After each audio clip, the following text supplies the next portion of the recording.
السلام علیکم ورحمۃ اللہ وبرکاتہ۔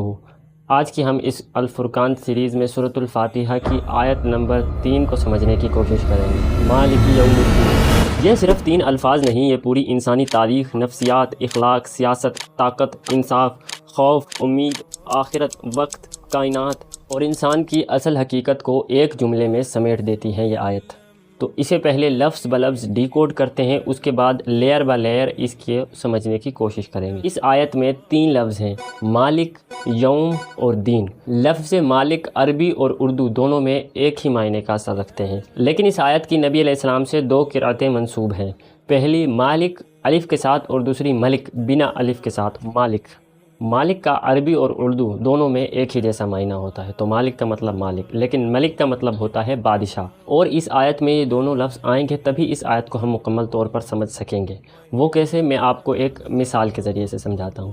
میں کسی ایک بائک یا کار یا کسی گاڑی کا مالک ہو سکتا ہوں، لیکن مجھے مکمل طور پر یہ اختیار نہیں کہ میں جو چاہوں اس کے ساتھ کروں۔ میں روڈ پر اوور اسپیڈنگ نہیں کر سکتا، میں بنا نمبر پلیٹ کے روڈ پر نہیں چل سکتا، اور کافی ساری ایسی چیزیں ہیں جو کہ میں اپنی ہی کار کے ساتھ نہیں کر سکتا۔ تو وہ میں کیوں نہیں کر سکتا؟ کیونکہ کس کا حکم ہے؟ بادشاہ کا حکم ہے، گورنمنٹ کا حکم ہے، لاء ہے، قانون ہے۔ جس شہر جس ملک میں رہتا ہوں اس کا ایک اپنا قانون ہے، یعنی کہ بادشاہ کا حکم ہے۔ لیکن جو بادشاہ ہے وہ اس چیز کا مالک نہیں ہے، لیکن لاء وہ طے کرتا ہے۔ لیکن اللہ تعالیٰ نے سورۃ الفاتحہ میں جو ملک اور مالک نبی علیہ السلام نے دونوں قرأتیں نبی علیہ السلام سے منسوب ہیں، تو اللہ تعالیٰ اس دن کا مالک بھی ہوگا اور ملک بھی، یعنی کہ ہر چیز کا مالک اللہ بھی ہوگا، اور جو کچھ بھی ہو رہا ہوگا وہ اللہ ہی کر رہا ہوگا۔ دوسرے کسی شخص، کسی پاور، کسی سسٹم، کسی نظام، کسی سوچ کا کچھ بھی نہیں چلے گا۔ اللہ تعالیٰ نے صاف کہہ دیا مالک یوم الدین، یعنی مالک بھی اللہ تعالیٰ ہوگا اور ملک بھی۔ یہ وہ دن ہے جس دن بڑے سے بڑی ایونٹس اور چھوٹے سے چھوٹے ایونٹس ہو رہے ہوں گے۔ بڑے سے بڑے ایونٹس کیا؟ پہاڑ آپس میں مل رہے ہوں گے، زمین میں سے آگ نکل رہی ہوگی، تارے بکھیر دیے جائیں گے، پہاڑ ریزہ ریزہ ہو کر اڑنے لگیں گے، اور چھوٹے سے چھوٹا کام حضرت آدم علیہ السلام سے لے کر قیامت تک ایک ایک انسان، ایک ایک مرد، ایک ایک عورت کا الگ الگ حساب لیا جائے گا۔ تو اس لیے اللہ تعالیٰ اس دن مالک بھی ہوگا اور بادشاہ بھی ہوگا۔ اب آگے چلتے ہیں۔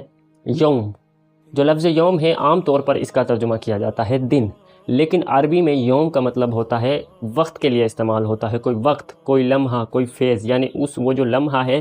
ہمارے یہاں دن 24 گھنٹے کا ہے۔ اللہ تعالیٰ قرآن مجید میں ارشاد فرماتا ہے کہ اللہ کے یہاں 1000 سال کا ایک دن ہے، قیامت کا دن 50,000 سال کا ایک ہوگا۔ اس لیے دن کہہ دینے سے جو مائنڈ میں امیج بنتی ہے وہ مکمل طور پر وہ حق ادا نہیں کر سکتی جو کہ یوم کا ہے اس آیت میں۔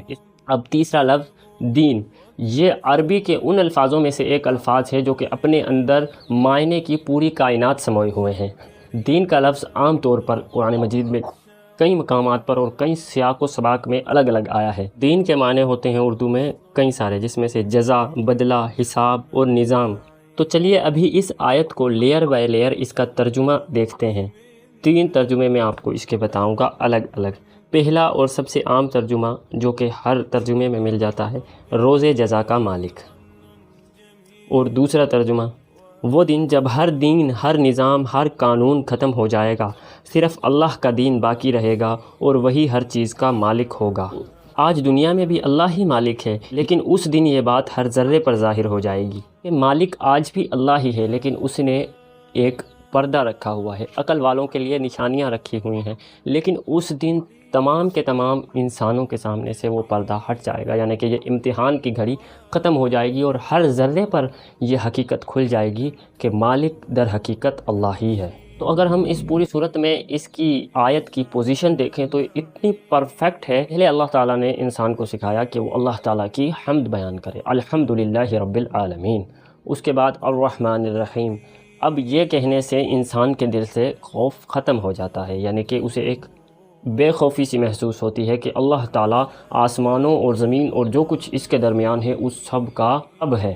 اس کے بعد کیا آیت آئی؟ رحمان بھی ہے اور رحیم بھی ہے۔ تو جب اللہ رحمان اور رحیم ہے تو انسان کے دل میں ایک کیفیت پیدا ہوتی ہے کہ پھر تو جو مرضی چاہے کرو، لیکن اس کے بعد فوراً ہی اللہ تعالیٰ نے جو ہے وہ انسان کو سکھایا کہ مالک یوم الدین، ایک ایسا دن بھی آنے والا ہے اور اس کا اللہ تنہا وہ مالک ہوگا کہ اس دن اللہ کی مرضی کے بغیر۔ ایک جگہ سورۃ الانفطار میں شاید اللہ تعالیٰ فرماتا ہے اس دن کے بارے میں، کہ وما ادراک ما یوم الدین ثم ما ادراک ما یوم الدین، یعنی کہ تم کیا جانو کہ یوم الدین کیا ہے، ثم ما ادراک ما یوم الدین، اور دوبارہ پھر یعنی کہ ثم پھر تم کیا جانو کہ یوم الدین کیا ہے، یعنی کہ 2 مرتبہ اللہ تعالیٰ نے کہا۔